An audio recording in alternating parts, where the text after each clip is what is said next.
World War II was a conflict of unprecedented scale, and in this war, a new king of the battlefield emerged: the tank. The First World War had been a static, brutal stalemate of trenches and machine guns. Generals needed something to break the deadlock, something that could cross no man's land and withstand bullets. The first tanks were slow and unreliable, but the concept was revolutionary.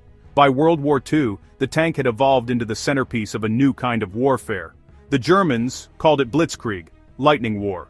This was about speed, shock, and armored breakthroughs. Tanks became the tip of the spear, supported by infantry, artillery, and aircraft. The tank was now a symbol of industrial might. Factories in the Ural Mountains, Detroit, and the Ruhr Valley churned out thousands. Each tank was a promise of protection for your soldiers and a threat to your enemies. The psychological impact was immense. The rumble of tank treads could shatter morale. The tank dictated strategy and dominated the open plains of Eastern Europe and the deserts of North Africa. Battles were won and lost based on tanks, crews, and tactics. The duel between opposing tank forces became a central drama of the war. Weak designs and poorly trained crews were quickly eliminated. Only the strong survived in this brutal ecosystem, and in this environment, a new predator was about to be unleashed. A predator that would become the stuff of legends and nightmares: the Tiger. The battlefield was about to change forever. The age of the steel behemoth had truly arrived. Imagine you're a soldier on the Eastern Front in 1943. You've seen German tanks before, but now, something new appears. It's massive, boxy, and moves with deliberate menace. Your anti-tank shells bounce off its thick armor. It's like attacking a fortress. This was the arrival of the Panzerkampfwagen 6, the Tiger. The Tiger was Germany's answer to the shock of encountering Soviet T-34s and KV-1s. Hitler demanded a superweapon, and Henschel delivered. The Tiger weighed 57 tons, almost twice as much as a Sherman. Its frontal armor was 100 millimeters thick, nearly impervious to most Allied guns. Its main weapon, the 80mm KWK-36, was originally an anti-aircraft gun, now a tank killer. It could destroy enemy tanks from over a mile away, long before they could fight back.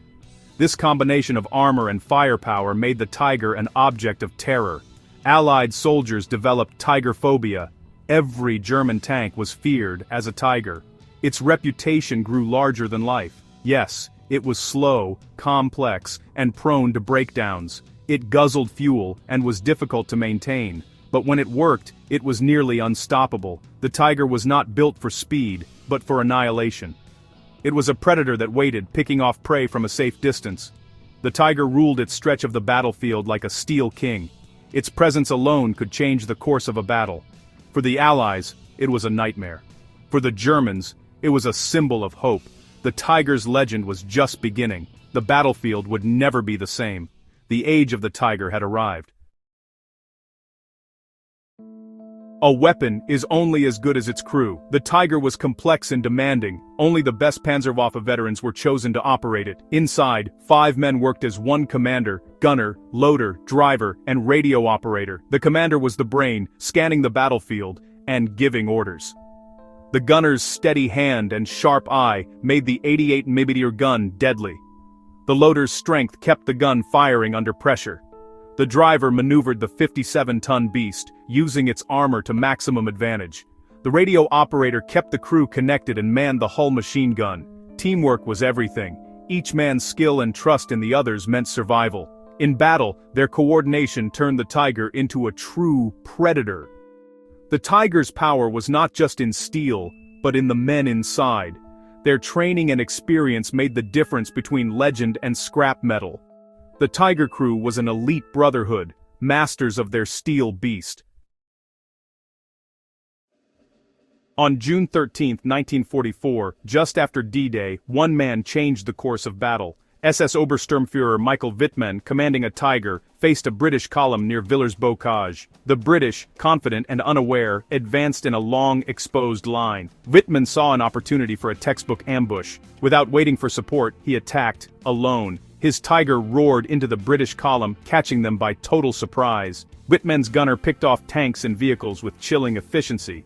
The front and rear of the column were destroyed, trapping the rest. In minutes, Wittmann's crew destroyed over a dozen tanks and many vehicles. The the British advance was halted, their plan thrown into chaos. Even after his Tiger was disabled, the damage was done. Whitman's bold charge became legendary, a single Tiger stopping an entire offensive.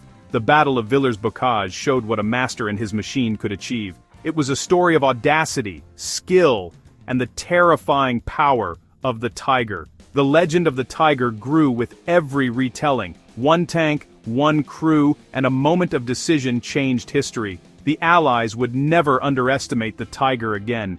The myth was born in fire and steel. The Tiger's reputation was sealed. How did a single Tiger wreak such havoc? It was all about tactics. The Tiger was an ambusher, not a brawler.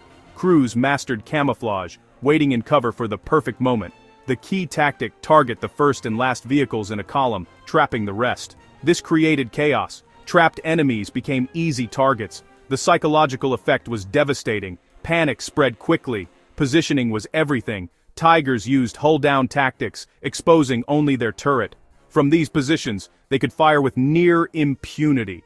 The Tiger's gun could destroy enemy tanks from a kilometer away. Allied tanks had to get dangerously close to have a chance. The result: Tigers could destroy multiple enemies before being threatened. Surprise, positioning, and firepower were the Tiger's formula for dominance. The battlefield became a killing ground for the unwary. The Tiger's tactics turned its strengths into terror. It was a masterclass in armored warfare.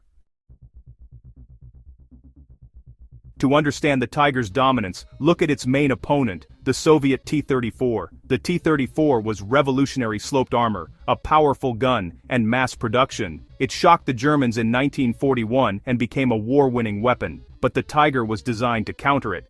A generational leap in technology. The T-34's gun struggled against the Tiger's thick armor. Soviet crews had to get dangerously close to have a chance. The grim joke: it took 5 T-34s to kill one Tiger. 4 would be lost in the attempt. The Soviets relied on numbers, the Germans on quality. Inside, the T-34 was cramped and hard to command. The Tiger offered better visibility and crew comfort, giving its crew a tactical edge. Soviet tankers often fought half-blind, outgunned and out-armored. Their only advantage was sheer numbers. Soviet strategy was brutal: overwhelm the enemy, accept heavy losses. The Germans couldn't match the Soviet production. It was quality versus quantity, a clash of philosophies. The Tiger was a predator, but the T-34 was the relentless swarm. The Eastern Front became a deadly proving ground for both. Tank battles aren't fought on empty fields. The terrain is a weapon. For the Tiger, the right ground was essential. Open country with hills and scattered cover let the Tiger exploit its long-range gun. Commanders sought high ground for visibility and hull-down positions. Villages and forests offered ambush opportunities. Burst from cover, strike, and disappear. But the Tiger's weight was a liability. Mud, swamps, and weak bridges were dangerous. Dense forests and city streets negated its range and exposed it to infantry. Smart enemies tried to lure Tigers into bad terrain. For the Tiger, choosing the battlefield was half the fight. The ground could make or break the steel beast. Only 130 and 47 Tiger I tanks were built, compared to tens of thousands of T-34s and Shermans. The Tiger's rarity and fearsome reputation made it legendary. Allied soldiers spoke of it in fearful tones. Its presence could halt offensives. Tiger phobia was real. Commanders hesitated. Tankers dreaded facing it. Its legend often outweighed its actual presence. But the Tiger was a technological dead end, too complex, expensive, and fuel-hungry. For every Tiger, the Allies built dozens of tanks. In a war of attrition, numbers mattered more than brilliance. The Tiger was a tactical marvel, but a strategic failure. It won battles, but not the war. Tiger aces like Wittmann became legends, but their victories were fleeting. The Tiger's legend was forged in desperate battles, but it couldn't stop the Allied tide. In the end, the legend outlived the machine. What does the Tiger's story teach us? First, technology matters. A leap in design can change the battlefield, but technology alone isn't enough. Skilled crews made the Tiger truly deadly. War is a contest of machines and human skill. The Tiger was a tactical champion but a strategic failure. Germany's focus on superweapons couldn't match Allied mass production. Wars are won by factories and supply lines, not just by heroes. The Tiger is a case study in the balance of technology, skill, and strategy. Tactical brilliance can win battles, but not wars against overwhelming odds. The Tiger was a magnificent predator, doomed by the relentless math of modern war.